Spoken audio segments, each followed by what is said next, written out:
Bueno, los médicos separamos lo que son los signos y los síntomas, ¿ya? Los signos son aquellas condiciones de la enfermedad que se pueden medir, y dentro de esa está la fiebre, que es el aumento de la temperatura, que para esta patología específico es de sobre 38 grados, y además el aumento de la frecuencia respiratoria, o sea, la persona respira agitadamente, normalmente son 20 respiraciones por minuto. Entonces, eso se puede medir, la fiebre, la temperatura y la frecuencia respiratoria. Los síntomas son las sensaciones que tienen las personas que están enfermas, ¿ya? Específicos síntomas, o sea, los síntomas de esta infección por virus es la fatiga, la gente se siente cansada, puede tener náusea, dolores musculares muy similar a la gripe, la fiebre, que ya lo comentamos, junto con ello los calofríos. El dolor de cabeza es un síntoma bastante frecuente, como vamos a ver en esta enfermedad. Lo mismo que el dolor de garganta. Y la tos. Y la tos tiene la característica que es seca, ya no tiene flemas. Y hay un síntoma, perdón, bastante importante, o sea, no es importante, sino que es como que no se da en otro tipo de problemas respiratorios, que es la pérdida del gusto y del sabor, que fueron los italianos los que lo describieron, ya, inicialmente. Y también puede producir diarrea, en los niños también, diarrea, y la dificultad respiratoria, ya, que es como ya un síntoma de mayor gravedad. Fíjense que además este virus, las personas pueden estar contagiadas y no tener síntomas. Eso son personas asintomáticas, y ha sido variable entre los estudios que han salido de la descripción de la patología de la enfermedad entre China, Italia, España. Varía los asintomáticos entre un 30 y un 50% de los casos. Pero el problema es que, siendo asintomático, igual contagian. Entonces, la persona no sabe que está enferma, pero puede contagiar igual. Y bueno, los síntomas también son variables, van a depender, por ejemplo, de la edad. Las personas más jóvenes pueden presentar síntomas leves, más o menos un 35% de los casos son estos síntomas como el dolor de cabeza, ya el dolor de garganta, y nada más. Pero ya hay un 15% que se presenta ya con síntomas más graves, que es básicamente la dificultad respiratoria, el ahogo, ¿ya? Y de esos pacientes graves, un 7% va a tener la necesidad de ser asistido con ventilación mecánica en una UTI. Entonces, como pueden ver, los síntomas son bastante variables e inespecíficos para cualquier otro problema respiratorio, ¿ya? Para una influenza, incluso para un resfrío común. Salvo la pérdida del gusto y el sabor, que es como bastante más específico. Y la definición de caso sospechoso, que es un término epidemiológico, para poder reportar, notificar los casos, en nuestro país son 2 o más de los síntomas que comentamos. En Chile se han presentado los síntomas distintos a lo que se veía en los casos, por ejemplo, de China y de Italia, ¿ya? Este dato lo saqué de los reportes de epidemiología del Ministerio al 31 de mayo. Más de la mitad de los pacientes que llevan a la consulta ambulatoria, vale decir, al CEFAM o a la urgencia, o a la clínica, qué sé yo, a la consulta de un médico, son el dolor de cabeza, la tos y los dolores musculares. Es como se da en la mayoría de los casos. Luego sigue la fiebre y el dolor de garganta. Y ya menos frecuente son los otros que comentamos. Y aquí aparece también el dolor torácico y el dolor abdominal, ¿ya? Junto con la diarrea. Y la cianosis, que está ahí al fondo, el último entre los ambulatorios, es el color azul de los labios, de la piel, de los labios, básicamente de los dedos, que se puede dar porque falta oxígeno, ¿ya? Porque se pierde la capacidad del pulmón de oxigenar. Y ya con mayor gravedad, las personas que llegan a hospitalizarse, más de la mitad de los casos presenta la tos y la fiebre y el dolor muscular, y acá se suma la dificultad respiratoria, ¿ya? O sea, la persona siente ahogada, que no puede respirar bien, es una respiración además agitada y corta, como respiración de perrito, así cuando tiene calor, más o menos ese tipo de respiración, y que no es capaz de oxigenar bien. En algunos casos también está el dolor de garganta y el dolor ya del pecho o tórax. Es un signo ya de gravedad, ¿ya? Y por supuesto la cianosis, que es el color azul de la piel, de los labios. Aquí les quería mostrar para que ustedes vean el daño que produce este virus maldito, el daño que puede producir en los pulmones. En el lado, acá, en este lado tenemos un pulmón sano, esto es un escáner, una tomografía, ¿ya? El pulmón se ve sanito porque está oscuro, que es el aire, ¿ya? Y estas líneas blancas son los bronquios, las arterias, al medio está el corazón, aquí está la columna vertebral, ¿verdad? La pleura, que es lo que cubre el pulmón, que se ve nítida, ¿verdad?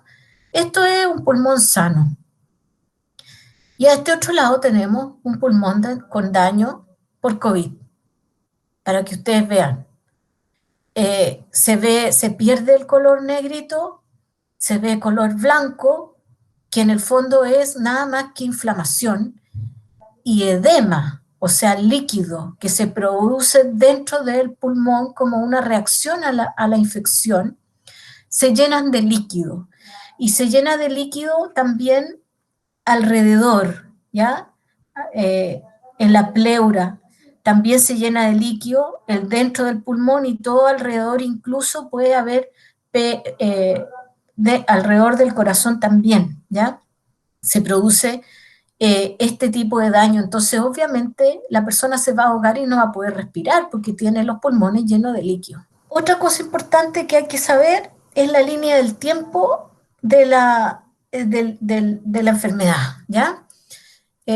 Tomemos un calendario de un mes, ¿ya? Desde que la persona se contagia en el día cero hasta que empieza con los síntomas, se llama periodo de incubación. Ahí la persona está incubando el virus y puede variar entre 2 días, hasta aquí nomás, o 14 días, 2 semanas de incubación. El promedio es 5 días, más o menos acá. Entonces, desde que se contagió hasta que empiezan los síntomas, ¿ya? Y los síntomas pueden durar variablemente. En un caso de síntomas leves, como veíamos recién, como tipo resfrío, son 1 semana, 10 días, pero ya con la gravedad puede ser hasta más de 2 semanas. Incluso puede haber personas que requieran ventilación mecánica por 2 o 3 semanas. Y eso es importante porque una persona que ya está intubada, ¿no es cierto?, que le meten un tubo por la garganta para poder hacerle la ventilación mecánica, no lo puede llegar y sacar. Y es una persona que está ocupando una cama crítica por 2 o 3 semanas. Ahora, ¿qué pasa con el contagio? Bueno, el contagio ocurre desde más o menos 2 días antes de que aparezcan los síntomas. Y durante el primer día de síntomas es cuando es más contagioso. Y puede durar mientras dure los síntomas, ¿ya? Mientras más pasan los días, van disminuyendo la posibilidad de contagiar, pero incluso se ha visto que hasta después de que terminan los síntomas, la persona puede ser contagiosa varios días más, hasta 1 semana más, ¿ya? Y eso, incluso hasta 2 semanas se puede encontrar virus en las heces y en el semen. Las personas asintomáticas contagian. sin saberlo. Y más encima tiene un nivel de transmisibilidad muy alto, ¿ya? Una persona enferma puede transmitir el virus a 2 o 3 más. ¿Cómo lo transmite? Bueno, a través de las gotitas que se llaman gotitas de Flügge, que son las gotitas que saltan desde la boca cuando las personas hablan, estornudan, tosen, gritan, ¿ya? Y estas gotitas, el otro que está al frente o la otra que esté al frente, las puede aspirar, respirar, o también pueden quedar, ¿no es cierto?, en la cara e ingresa por las mucosas, vale decir, por la nariz, por la boca, por los ojos, ¿ya? Entonces, si esta persona que tosió y se tapó la boca con la mano toca una superficie, la va a dejar contaminada. Viene otro, toma esa superficie, se contamina las manos y luego se lleva las manos a la cara, a los ojos y ahí entra el virus. Por eso que se insiste en que cuando se tosa hay que taparse con el brazo, el antebrazo, ¿ya? Por eso que se insiste en el uso de la mascarilla y en el lavado de manos. Cuando se da la mano a otro, esto al principio, ¿no es cierto?, se hablaba de que saludémonos con el codo, qué sé yo, en este momento ni siquiera con el codo hay que saludarse. A 2 metros de distancia, como vamos a ver. El contacto directo con las personas es lo que produce el contagio. Para que comprendamos entonces por qué hay que tomar las medidas de autocuidado, la principal medida de autocuidado es el distanciamiento social, el distanciamiento entre una persona y otra persona. Y acá insistir en la cuarentena voluntaria. Si puedes quedarte en la casa, quédate en la casa. La cuarentena total es una medida ya extrema que en realidad, bueno, el comentario mío es que en realidad en Santiago ha sido un chiste, porque no es cuarentena total lo que hay. Cuarentena total es lo que se vio en Europa y en China, en que no había nadie en la calle, en que el transporte público estaba cerrado, etcétera, ¿ya? Acá en Santiago se ha logrado apenas disminuir la movilidad en un 30%, lo que es nada, y por lo tanto se ve que no ha sido efectiva. Cuarentena voluntaria, eso implica teletrabajo, teleestudio, ¿verdad? Obviamente, evitar aglomeraciones, ¿ya? Y eventos públicos. Todas estas aglomeraciones y eventos públicos son lo que los epidemiólogos llamamos evento propagador, ¿ya? Yo no sé si recuerdan, pero por ejemplo en Chillán hubo una persona que se le dijo que fuera a hacer cuarentena y en lugar de hacer cuarentena se fue al gimnasio y ahí hubo un evento propagador que contagió a no sé cuántos más y es donde hubo la primera explosión grande de casos en Chillán. Si te quedas en la casa, en algún momento tienes que salir, a abastecerse o a comprar algún medicamento, lo que sea, y cuando salga entonces mantener la distancia física de 2 metros por lo menos, más el uso de la mascarilla y la higiene de las manos. Y otros cuidados que hay que tener en relación con las compras, en el momento que se vuelve a la casa, ojo con el delivery, que se está utilizando mucho, y en algunas oficinas que todavía siguen abiertas, que también es un lugar en el cual existe riesgo, obviamente, de contagiarse. Vuelvo a repetir, hay casos asintomáticos que pueden contagiarse. En relación con la distancia física, las aglomeraciones. Esta aglomeración de acá se vio la gente, ¿no es cierto?, subiéndose a la locomoción colectiva, con los carabineros ahí tratando de resguardar, pero igual hay aglomeración ahí. Eso, evitarlo, ¿ya? Ojalá nada. Igual que el saludo de mano, tampoco, ¿ya? Estas fotos no son chilenas, pero si ustedes se dan cuenta acá, no se siente acá, acá tampoco y se mantiene dentro del metro la distancia social. Esto, nosotros no estamos en Santiago, pero yo, las imágenes que he visto del metro de Santiago, nada, no, esto no está, no existe. En el supermercado, 2 carros, 2 metros. Acá, no sé si ustedes han visto en algunas imágenes que ya en Europa están habiendo restaurantes en los cuales se ponen unas casetas aquí como de protección entre una y otra persona, y para protegerse con el mozo y mantener la distancia. 2 metros. La mascarilla, no es llegar y usar la mascarilla. Primero tenemos distintos tipos de mascarilla. Esta es la clásica mascarilla quirúrgica, ¿verdad? Esta es una mascarilla de autofabricación, de género, y esta es la mascarilla con el filtro N95, que es la que está recomendada más para el uso del personal de salud, ¿ya? Obviamente esta mascarilla N95 protege mucho más que las otras, pero en sí el solo uso de la mascarilla más el distanciamiento social disminuye alrededor de un 80-85% la posibilidad de contagiarse. Pero la mascarilla tiene que estar bien usada. Primero hay que usarla cuando se está o se va a estar en contacto con otras personas. No sirve de nada usar la mascarilla adentro del auto cuando usted va solo o sola conduciendo, o cuando va con alguien con el cual usted convive diariamente. La mascarilla se humedece. Al humedecerse deja de funcionar, ya no filtra. Por lo tanto, si va a usar la mascarilla, póngasela cuando se baja del auto a estar en contacto con otras personas.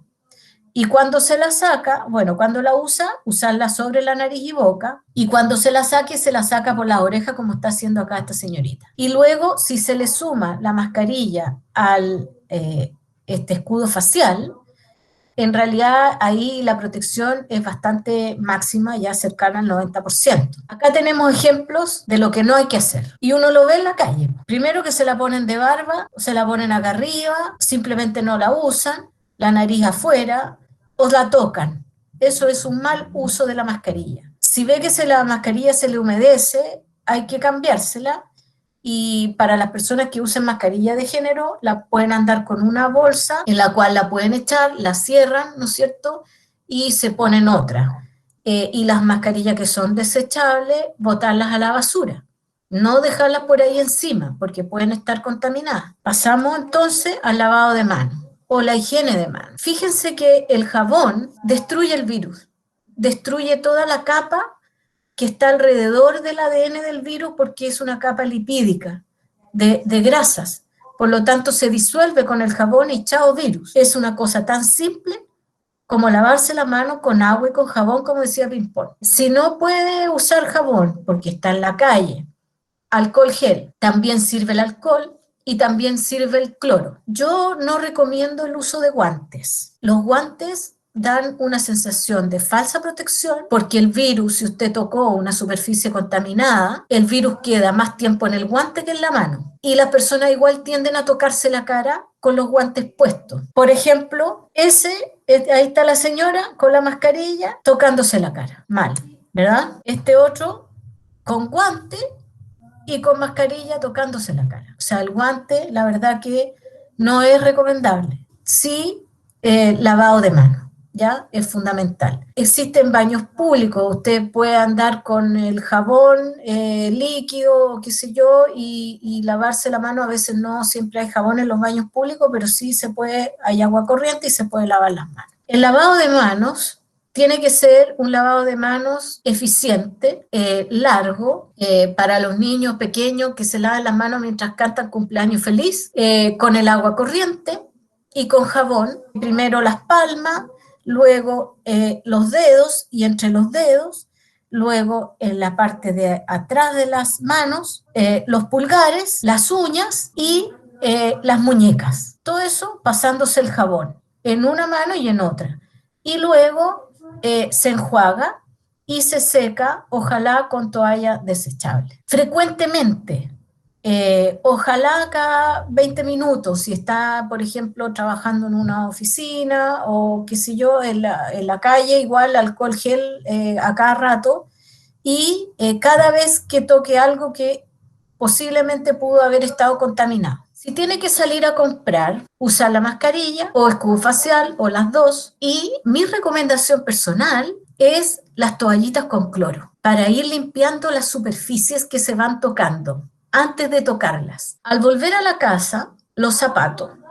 Bueno, se dice que el virus puede quedar en el asfalto Mientras estábamos con el sol, ¿no es cierto? El sol también permite desactivar el virus con la luz ultravioleta, pero ahora ya entramos en el invierno, por lo tanto la recomendación es con los zapatos, o bien sacárselo y dejarlo afuera y tener solo un par de zapatos para salir, o bien puede limpiar los zapatos con solución de cloro. El lavado, inmediatamente entrando a la casa a lavarse las manos, cambiarse ropa, ojalá bañarse. Las compras, limpiarlas una por una con un paño o toalla con cloro y luego lavarse las manos y limpiar la superficie en donde usted manipuló los productos. Para el caso del delivery, muchas veces, ¿no es cierto?, encargamos comida u otras cosas que se compren por internet. Evitar el pago directo con la persona que va a dejar el producto. Mantener nuevamente la distancia. Ojalá se lo dejen ahí en la puerta. Lo puede tocar de nuevo con una toallita con cloro o con guante. Después lavarse el guante y limpiar la superficie de la compra, si es un paquete, por ejemplo, con una toalla con cloro, las bolsas lo mismo, y siempre, ¿no es cierto?, el lavado de mano después de recibir cualquier cosa. El celular también se puede ir limpiando, ojalá si sale a la calle evitar estar tocando cosas y tocando el celular. Se puede manipular fácilmente con estas toallitas con cloro sin dañarlo cuando tienen las pantallas protectoras. Limpieza de superficies con cloro. Yo sé que muchas oficinas han comprado estas cuestiones de amonio cuaternario. El amonio cuaternario tiene menos efecto en el virus que el cloro, que el alcohol y que el jabón. En un futuro próximo, cuando la primera ola que está recién empezando acá pase y querramos de alguna manera retomar algunas actividades, lo más probable es que va a tener que adaptarse la forma de trabajar a trabajos a lo mejor combinados de teletrabajo con turnos presenciales que van a permitir mantener un poco más las distancias. Aunque tomemos todas las precauciones, muchas veces igual alguien se puede enfermar y eso hay que tenerlo presente. Ojalá que no, y ojalá que si nos enfermamos, nos enfermemos suavecito, pero puede ocurrir. Y en las situaciones que estamos en este momento, que ya todo el sistema está colapsado, lo más probable es que tenga que pasar su enfermedad en su casa. En ese caso, la cuarentena tiene que ser familiar. Hagamos la diferencia. Aislamiento es para los casos positivos, que están enfermos, o casos positivos asintomáticos, pero positivos. Y la cuarentena es para los sanos. Si usted convive con una persona que tiene la enfermedad, tiene que hacer cuarentena familiar. Vale decir, quedarse por mientras la persona tenga síntomas, en la casa todos, que nadie salga, ni recibir visitas. La persona que está enferma o que tiene el COVID positivo debería tener una habitación solo o sola y un baño personal. Sabemos que no todas las casas tienen esas posibilidades. Dentro de la casa, el que está enfermo tiene que usar mascarilla y mantener la distancia de 1 metro al menos con los demás miembros de la familia. Servicio y vajillas personales, que la misma persona a lo mejor, si no se siente tan mal, la puede ir higienizando en el baño con cloro. Limpieza frecuente del baño y de las superficies de la habitación con cloro. Y el lavado de manos frecuente, tanto de la persona que está enferma como de los que viven con él o con ella. O sea, como ustedes ven, las condiciones de aislamiento en casa no son nada fáciles y probablemente no en todas las casas de los chilenos y chilenas se pueden tener y contar con ello. Por eso que los expertos hemos insistido en estas residencias sanitarias, porque hay muchas familias que no tienen estas condiciones. La solución con cloro, la recomendación es el cloro al 0,1%. El cloro que viene comercial viene al 5% y por lo tanto para estos efectos de limpieza hay que diluirlo, ¿ya? Y la dilución son en 1 litro de agua, 4 cucharaditas de cloro. Ojo que primero se pone el agua y después se le echa el cloro, porque si usted lo hace al revés, el cloro puede evaporarse y se intoxica, o sea, no es la gracia. Si usted quiere preparar las toallitas caseras, en una taza de agua puede poner una cucharadita de cloro y luego esa vertirla en las toallitas, en la bolsa de estas toallitas, que luego tiene un sello aquí para cerrarla para evitar que el cloro se evapore. Esas son mis recomendaciones. No sé si tienen algunas preguntas o comentarios para poder aclararlo. Muchas gracias. Muchas gracias, Muriel. Súper interesante la charla. No sé si tienen preguntas. Mi duda más que nada va al uso de la mascarilla Ya. de género, porque no sé si es como tan efectiva. porque mi familia compró varias y no sabemos si es como bueno usarlas. Es mejor que nada, ¿ya?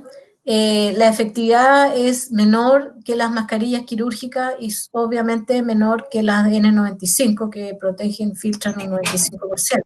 Las quirúrgicas filtran alrededor de un 80% y las de género es más o menos 50%. Yo en lo personal la verdad prefiero usar los escudos faciales, más que las mascarillas de género. O sea, ante la falta de mascarilla es mejor el escudo facial. Incluso hay gente que los puede hacer, hay algunos tutoriales por ahí que he visto que los hacen caseros también, con restos de carpeta, plástica, etcétera, son micas, ¿ya? Entonces también son fáciles de hacer y ahí puedes combinar las dos cosas, el escudo facial con la mascarilla de género. Y quería preguntarle por qué el amonio cuaternario no es tan recomendable comparado al alcohol y al cloro. Yo no soy viróloga, ¿ya? Pero la efectividad de lo que he leído es menor. La razón, a lo mejor te la puede dar algún virólogo, porque yo no sé la razón específica de tipo molecular que te pueda decir. Lo único que sí sé es que es menos efectivo, debe ser por la forma de conformación del virus, pero en general los amonios cuaternarios se usan más para bacterias que para virus. Mi pregunta es un poco más pensando como en la problemática de la región y en la situación particular en la en que nos encontramos. Sabemos que el testeo es la clave, sabemos que tenemos una capacidad de testeo que es bien reducida. Es por dónde priorizar. Si bien hay gente que tiene síntomas que pueden tener o no pueden tener COVID, y hay otros que son asintomáticos. Por lo tanto, como región, qué estrategia tomar? Si hacer testeos con la escasa capacidad que tenemos a toda la población, o bien priorizar a los que muestran síntomas. Mira, en este momento, en primer lugar, todavía no estamos entrados al invierno y lo que se ha visto es que el único virus respiratorio circulante en este momento es el COVID. Por lo tanto, síntomas de resfrío igual COVID, ¿ya?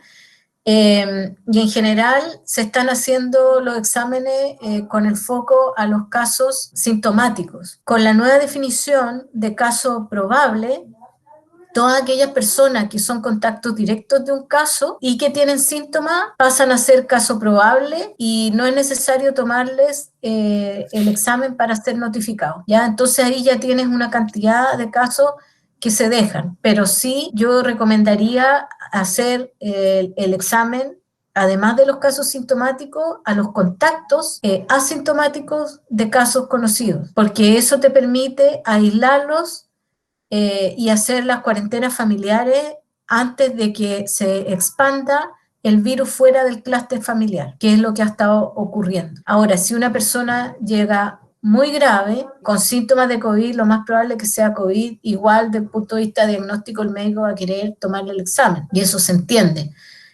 a pesar de que sería de todas maneras un caso. Desde el punto de vista epidemiológico, yo te puedo responder además que la orientación sería testear a los contactos de los casos positivos que no tengan síntomas, porque el que tiene síntomas queda como caso probable, entonces ahí ya tú descartas y tienes un examen menos, entre comillas, que utilizar.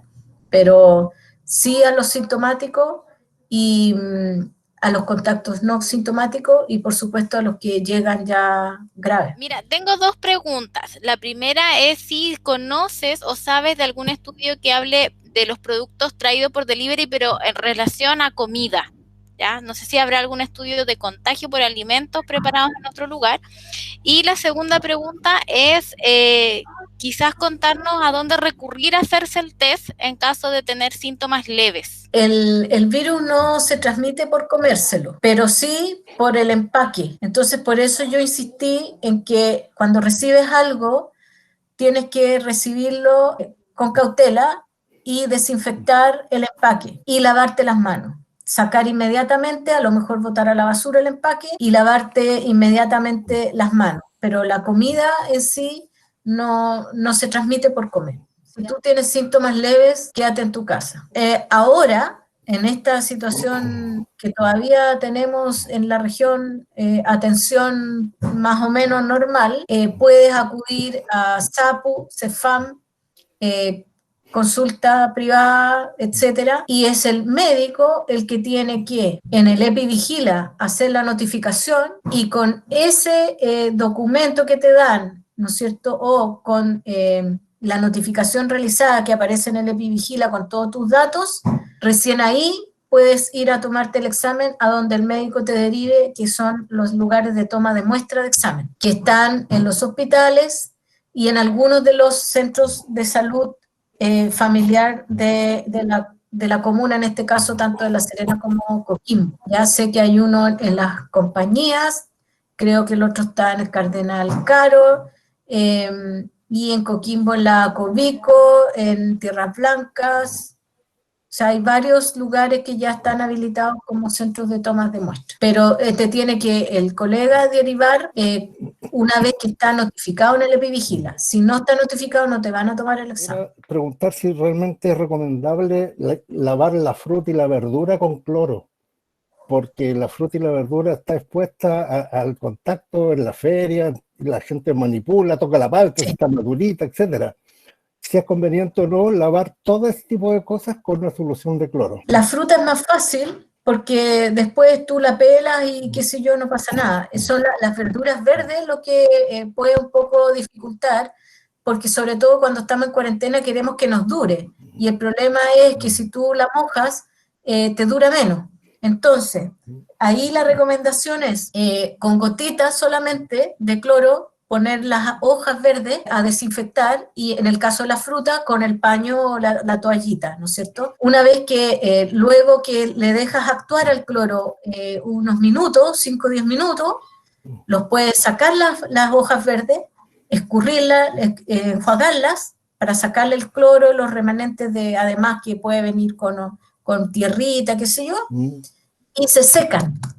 Con un paño de plato, las puedes secar, o con toalla nova, y luego lo que yo hago es que en el fondo de un Tupperware o algo de plástico, de estos cajitas, pongo una toalla nova y voy poniendo las hojas, una por una, las voy apilando, y entre medio les voy poniendo 4, 5, 6 hojas, otra toalla nova, y así la toalla nova va absorbiendo la humedad y te mantiene la hoja seca y no se pudre, y te puede durar hasta 2 semanas.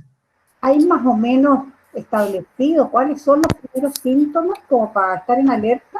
Lo primero, al parecer, que aparece puede ser el dolor de cabeza y el dolor de garganta, si es que te va a dar la pérdida del gusto y del sabor y del olor. Pero el dolor de cabeza es como muy clásico, muy claro, ¿ah? De los primeros que aparece, y luego sí la fatiga, cansancio, el sentirse como agotado. Eso yo diría que son como los iniciales. Acá Marcela Isabel Fernández dice: buenas noches, al usar tarjeta de crédito con chip de contacto y luego marcar la clave con el borde de la tarjeta, canto del plástico, ¿qué nivel de riesgo hay en esa acción? Si marcas con el borde de la tarjeta, en realidad no es mucho el riesgo, pero es bajo porque tú no tienes contacto directo con el teclado. Pero si el virus está ahí, va a quedar en la tarjeta y tú después la vas a tomar. Lleva la mano a la cara antes de lavarte y te puedes contagiar. O sea, riesgo hay. Entonces, por eso que yo, mi recomendación nuevamente son las toallitas con cloro, son maravillosas. ¿Qué debería hacer alguien que tiene síntomas leves? ¿Mejor quédate en tu casa, haz la cuarentena, o mejor anda a tomar el examen? Yo creo que ahí depende de la situación de la persona, porque si es un trabajador o trabajadora, va a necesitar licencia médica, y por lo tanto ahí tiene que ir al médico, que le hagan, que lo notifiquen y que le hagan el examen para poder tener la licencia médica. Si tú eres estudiante o estás sin trabajar, mejor quédate en la casa y autocuarenténate. Pero tener claro de que si tú te autocuarentenas, es no solo tú, sino que todos los que viven contigo, porque tú, si estuvieses positivo en la realidad, puedes contagiar también a tu familia, y si alguien de tu familia sale, es trabajador o trabajadora, etcétera, va a contagiar a los otros cuando salgan. ¿Es efectivo eso? Si espero 14 días, ¿puedo ponerme en exposición con otras personas o no? Si tuviste síntomas, puedes contagiar a otros hasta 10 días, una semana o hasta 10 días después de que pasan los síntomas. La OMS recomienda incluso 2 semanas de extensión de la cuarentena. Esa es una de las discrepancias que tenemos con las normas chilenas, lo que está haciendo el Ministerio de Salud, una de las tantas discrepancias. La evidencia dice que debería extenderse hasta 2 semanas después de pasados los síntomas, pero acá están dando las altas antes. Me gustaría saber un poco más respecto a cuál debería ser el criterio correcto para que se dictaran cuarentena masiva, porque para muchos nos parece bastante increíble que en la región de Valparaíso todavía no exista cuarentena, en especial en San Antonio, con el nivel de contagios que hay allá. Y bueno, y lo que va a pasar acá, que también se supone que hay un retraso de 3 semanas, un mes más o menos, con lo que pasa en la región metropolitana. Yo creo que acá hay una disyuntiva bastante importante, y es que qué tan efectiva puede ser una cuarentena total decretada por la autoridad cuando vemos que en Santiago no ha sido efectiva. Apenas se ha logrado disminuir un 30% la movilidad de las personas. Y al no ser efectiva, en realidad, para mí esas cuarentenas por lo que está ocurriendo en Santiago es un chiste, porque se ve que al disminuir tan poco la movilidad, la gente se sigue juntando y conectando unas con otras, y los casos nuevos siguen siendo más de 4.000 al día. Entonces, no ha sido efectiva, y ya llevan 2 semanas y un poquito más. Respecto a la mascota, porque hay estudios que dicen que se contagian, que pueden contagiar, ¿cómo es el autocuidado frente a eso, a esa situación? Es difícil poder controlar un gato, por ejemplo. Ahora, la evidencia dice que no contagian. O sea, no hay una transmisión de la mascota al humano, ¿ya? Puede que la mascota sea positiva, pero no hay una transmisión directa según lo que yo he leído. El riesgo sería a través del pelaje o las patitas, nada más. Y en ese sentido, los perros son más fáciles de controlar que los gatos. Con respecto a un caso positivo y el periodo, si se consideraba carga viral, ¿cuánto periodo posterior al aislamiento? Y usted ya lo aclaró, que dice que hasta 10 días, incluso hasta 2 semanas. Incluso, profesora, si el examen arrojara negativo. La recomendación de la OMS dice que el alta tiene que ser con 2 PCR negativas, porque el PCR es un examen que tiene una baja sensibilidad, solo de un 70%. Eso quiere decir que tiene un 30% de falsos negativos. Hay una probabilidad de que si es negativo, sea falso negativo. Pero el problema que tenemos nosotros es que como hay pocos test, en general no es la norma chilena hacer 2 tests para dar un alta. Entonces, es mejor hacer el test a las personas que se están haciendo el diagnóstico y no al alta. Entonces, te va a la segura dándole 2 semanas post alta. ¿Usted sabe a qué se refiere cuando un resultado del examen COVID-19 arroja un resultado indeterminado? Quiere decir de que no está ni positivo ni negativo. Yo sé que hay que extraer el ácido ribonucleico, extraerlo para poder hacer la amplificación en cadena. Y que en ese proceso algo ocurre que no se puede determinar si está positivo o negativo. Y lo que a mí corresponde hacer es repetirlo. Y yo quería consultar respecto al momento de que me infecto hasta tener los síntomas, ¿cuándo soy más contagioso? Durante el periodo de incubación, que puede ser hasta 2 semanas, desde que te contagiaste, ponte tú al día, antes que empiecen los síntomas, 2 días antes, empiezas a contagiar. Entonces, en el fondo, yo no supiera que soy tan contagioso, ¿no? Claro, porque estás incubando todavía, no has presentado síntomas. Y hay otras personas que estando asintomáticas también pueden contagiar. La otra parte de la pregunta es, a su conocimiento, entre adultos y niños, ¿hay diferencia en el nivel de contagio? Lo que pasa es que los niños, en general, son asintomáticos, pero son portadores. Entonces, tienen el virus, no presentan síntomas, pero pueden contagiar a los demás. De todas maneras, por lo menos en Chile, hay un 5% de los pacientes que están hospitalizados, de los casos positivos, son niños. positivo, con síntomas. Un 5% de todos los casos en Chile. Y un 15% de los que están hospitalizados son niños. O sea, los niños también se enferman. La mayoría son asintomáticos, pero también se enferman. Sí, ya, yo me contagio o tengo contacto con una persona. ¿En cuántos días debería hacerme el examen para que saliera positivo? 5 días.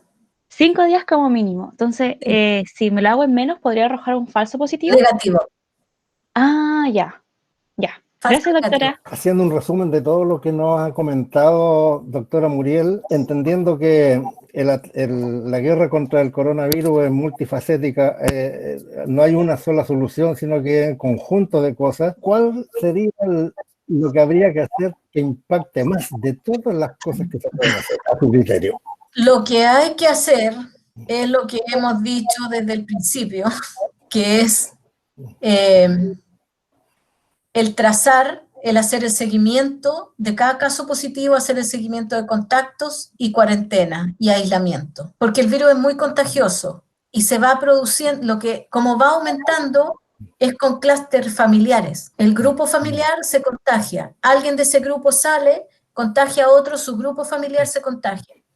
Entonces, la única manera de parar, como yo digo, cerrar la llave de los contagios nuevos, es evitando eso. Y para evitar eso hay que aislarlos y cuarentenarlos, ¿ya? Aislar a los enfermos y cuarentenar a los sanos que están alrededor de ese enfermo. Pero para eso se requiere trabajo en terreno y personas que hagan ese seguimiento. Y por eso que insistimos, y durante el fin de semana pasado se hizo una carta de 40 personas que firmamos y después firmaron muchas personas más, que llegó al presidente y que la han leído y han empezado a tomar las recomendaciones para poder tener una orgánica de estrategia nacional en que la atención primaria pueda tomar este seguimiento y trazar los casos para poder irlos aislando y sacándolos de circulación para evitar el contagio.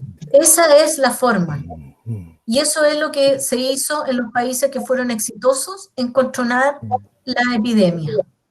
Sí, y la otra cosa que tiene que ir aparejada con esto es una buena comunicación de riesgo que no se ha dado. ¿Y a qué me refiero con eso? Me refiero a que las personas entiendan que estamos frente a una catástrofe. En el terremoto y tsunami del año 2010 hubo 156 fallecidos y 25 personas desaparecidas. Y ahora llevamos más de 1.300 fallecidos oficiales. No me pueden decir que no es una catástrofe. Y no ha sido ese el discurso. Entonces la gente anda feliz por la calle sin mascarilla. De acá cada uno somos responsables. Y probablemente todos los que estamos en esta reunión tenemos un nivel educativo y un nivel que probablemente podemos hacer cuarentena. Algunos sí, a lo mejor otros no. Pero por lo menos yo tenía esta necesidad de transmitir el autocuidado para que nos hagamos cargo cada uno y cada una de nosotras. Y si decimos que somos un país solidario ante las catástrofes, bueno, la solidaridad ahora pasa porque cada uno y cada una tomemos las medidas responsablemente. Y si nos podemos quedar en casa, nos quedemos en la casa. Y si salimos, usemos mascarilla y nos lavemos las manos. Pero esa comunicación de riesgo no existió. Pero algo pasa con todo este problema de la gente que sale y se aglomera porque tiene que trabajar obligadamente. No es tan fácil todo. Yo sé que no, pero es que también en los lugares de trabajo no se han hecho cargo de tomar ciertas medidas precautorias. Las mutuales yo las he visto nada. Ellos son los que deberían estar haciendo prevención de riesgo en los lugares de trabajo. Higiene, distancia social, etc. Y con los porfiados, ¿qué hay que hacer con los porfiados? No Usted sé, va a la calle al Gurnete aquí, pero parece una feria de vendedores en la calle. Pero tiene que ver con la comunicación. Mi pregunta está más enfocada a qué medidas podemos tomar para preparar mejor nuestro cuerpo ante un eventual contagio. O sea, ¿sirve tomar alguna vitamina?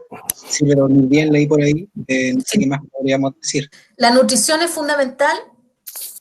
El dormir bien, hacer ejercicio, vitamina C. 1 gramo diario de vitamina C. Gracias, Muriel. Ha sido una excelente jornada. Nos encantó tu charla. Creo que se vio por el nivel de las preguntas, por la cantidad de preguntas, por la cantidad de personas que asistieron, más casi 70 personas contamos en algún momento. Muriel, antes de irnos, algo súper cortito. Los quiero dejar invitados para el próximo Café Científico. La próxima charla va a ser el día 11 de junio, o sea, es decir, la próxima semana, la semana que estamos nosotros de aniversario en el SEASA, y la va a dar el investigador del SEASA, Teodoro Cova de la Peña, y va a hablar de bacterias, virus y otros microorganismos amigos y enemigos. Muchas gracias Muriel, por la oportunidad de aprender contigo.